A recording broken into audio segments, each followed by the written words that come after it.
Hey everyone, I am going to do a reading from Goddess of the Wild Thing by Paul DeBlassie. Chapter 1. Bad love is better than no love. Can't buy it. Don't want to buy it. Eve spoke in a clipped fashion as she walked hurriedly along the downtown street with her longtime friend Shirley. Both women were of strong bearing and fierce countenance. Eve was a single, auburn-haired, 38-year-old professor of esoteric studies at the University of Aswan. Men, far and wide and from all walks of life, described her as a bronze-skinned, magical beauty, emotionally weathered but determined. Her life continuously hung in the balance and unnerving play between love and an absence of love. For too long, she'd been alone, struggling against what seemed inevitable. Shirley, a sharp-featured redhead, shook her head in disagreement but stayed silent. Sometimes Shirley and Eve got along. Sometimes they didn't. This was one of the didn't times. Didn't matter to Eve which way it went, just as long as they stayed trying to see things through. Eve didn't try to break the tension. She let the fire burn. Best to let it be. The heat and the boil let things cook. After a bit, Eve took a sip of the mental broth and went on. What I'm saying is women need love, and it's a tough thing, a wild thing. It's got good and it's got bad. It's so to find your way through. It's tough to find your way through. They turned the corner, less than 2 blocks now from the old metaphysical bookstore, where they sought the counsel of one older and wiser in matters of the troubled and lonely heart. Eve always kept an eye out along the edgy nighttime streets of downtown Aslan del Sur. Muggings, assaults, and the discharge of barrio gang Berettas and Glocks sometimes took the innocent naive by fatal surprise. Black asphalt was illuminated by sheens of autumn rains, along with green, blue, and red neon lights casting an eerie glow. Along the urban streetscape, Eve had encountered her fair share of nerve-wracking relationship thrills and chills. Many a knockdown, drag-out yelling match with men who turned out to be no more than one more of the same old thing. She picked up her brisk walk, as did Shirley, a caring and seasoned physician of the same age who also sought answers to questions about life, love, and men. It was nothing medicine could answer. She and Eve had decided in many of their late-night conversations.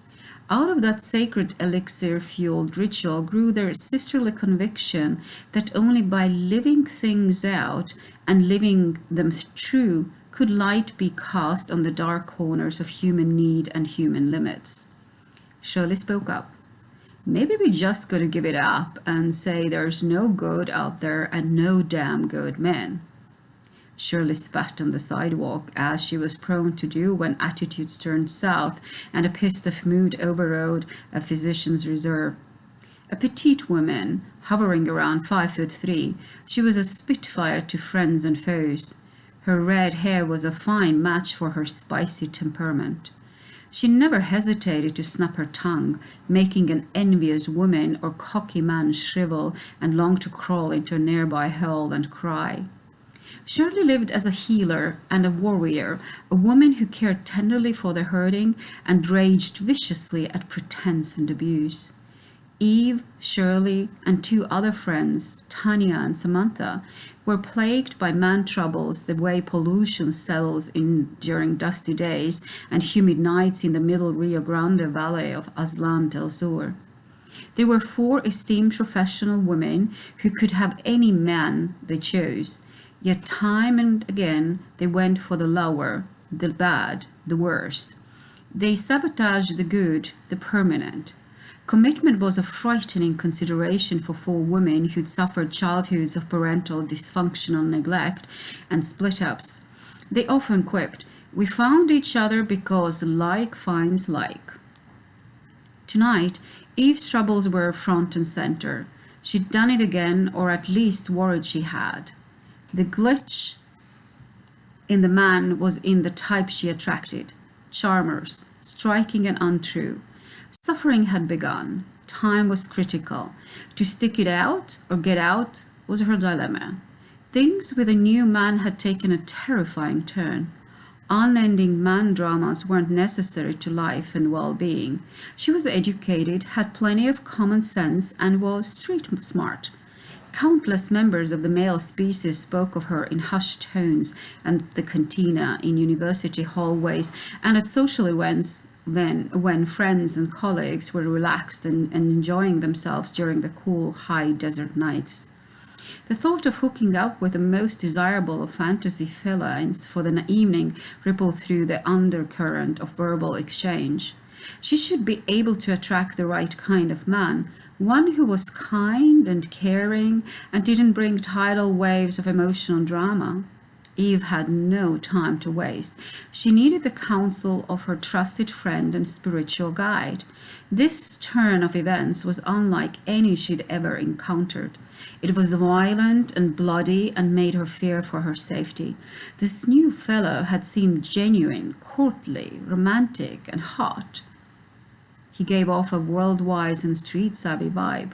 There was a gentleness and sensitivity to him, more so than the typical single middle-aged male on the lookout for female companionship and mind-blowing times. However, she'd unwittingly found trouble and needed guidance from Graciela, a 78-year-old wise woman, crone and seer into confusing matters of the heart. Graciela waited for Eve at the Sage Metaphysical bookstore, where she served as resident manager for an absentee owner.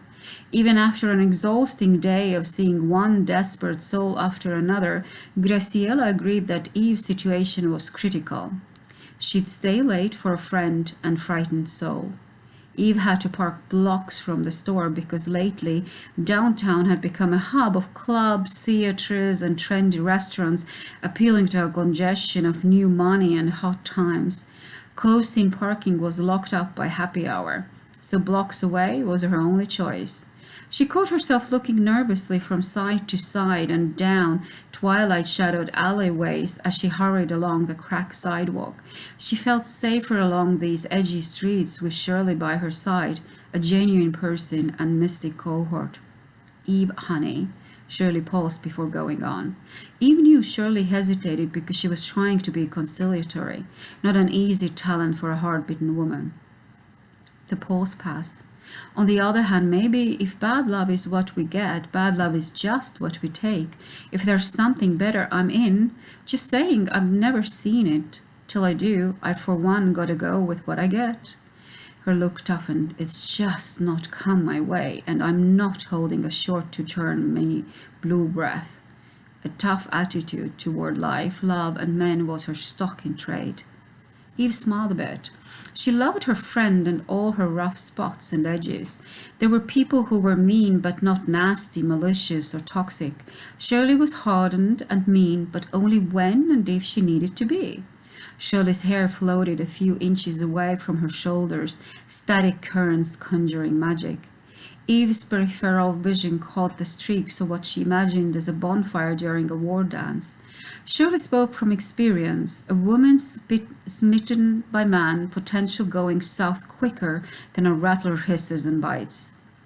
Eve kept up her pace as she contemplated Shirley's words. Settling for less than what she wanted was no good. It left her cold and empty. It was definitely no good. Plus, Shirley didn't know the whole story. Only that the gloom about the prospect of men and love had descended, and Eve was taking it hard.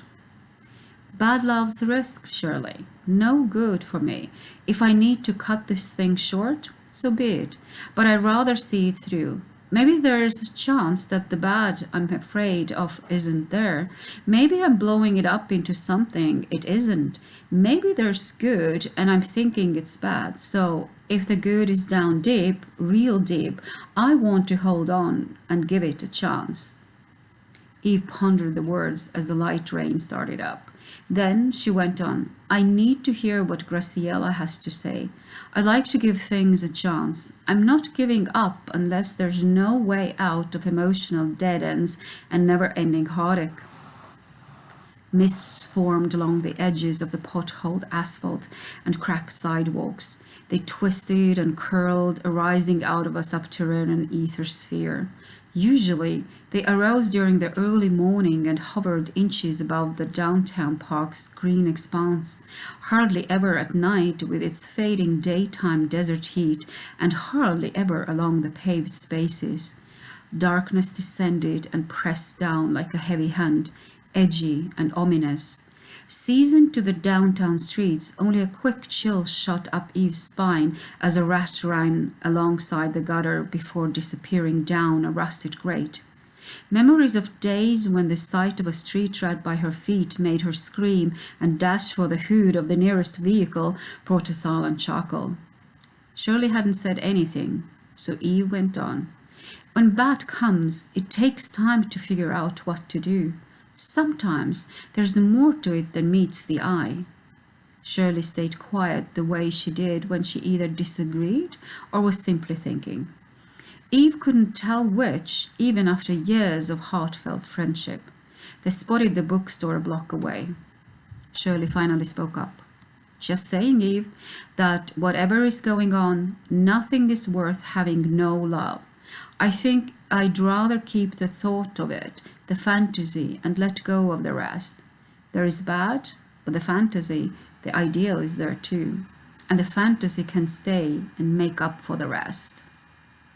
Eve stopped walking, looked at Shirley, and shook her head. Bad love is no love, Shirley, no love at all. Her blood pressure rose, heat and tingling along her neck and ears. She needed to say more about Shirley's bullshit idea. She didn't want it stuck in her head.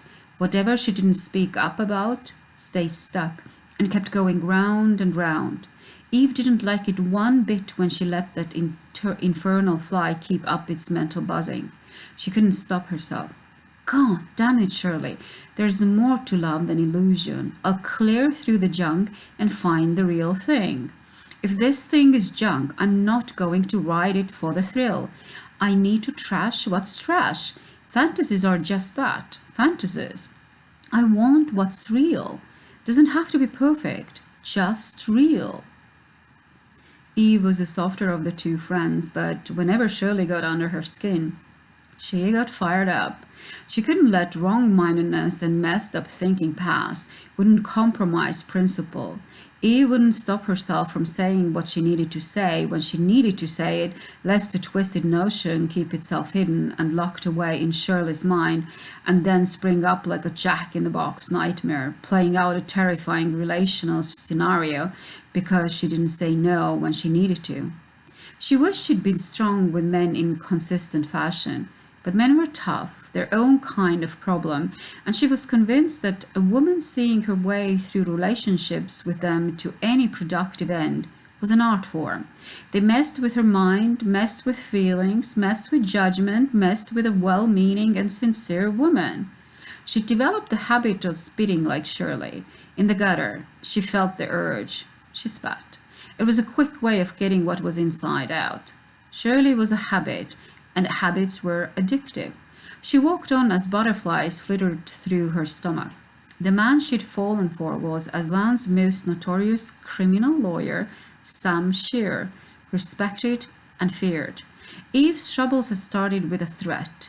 It set her on edge, same as a nudge while gazing down the Grand Canyon's north rim. Bird's blood painted a witch's warning. Flee or die, man is mine. It was scrawled on the front lintel of her university area adobe home. She was torn between fear and anger over the cohort of doves, necks snapped and torsos crushed, scattered along her driveway. Eve and Shirley turned the corner to the 100-year-old red brick building that housed the Sage Metaphysical bookstore. Eve opened the cheap turquoise-colored pine door. An antique, tiny brass bell affixed to the lintel chimed. The door creaked closed. Things felt strange, though. The store's lights were turned off. Strange. The smell of sulfur and smoke wafting through the way too still atmosphere. Strange. The utter silence of the hallowed realm. Strange.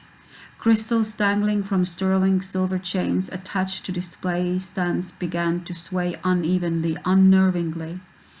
Eve and Shirley looked around the eerily silent store. It was late in the day, but a few folks always hung around. Soaking up the good vibrations right to the end, Graciela often quipped. Shirley whispered, Hot damn, Eve. You sure it's okay we're here? It's like Graciela wasn't expecting us. There's something bad here. I don't like it.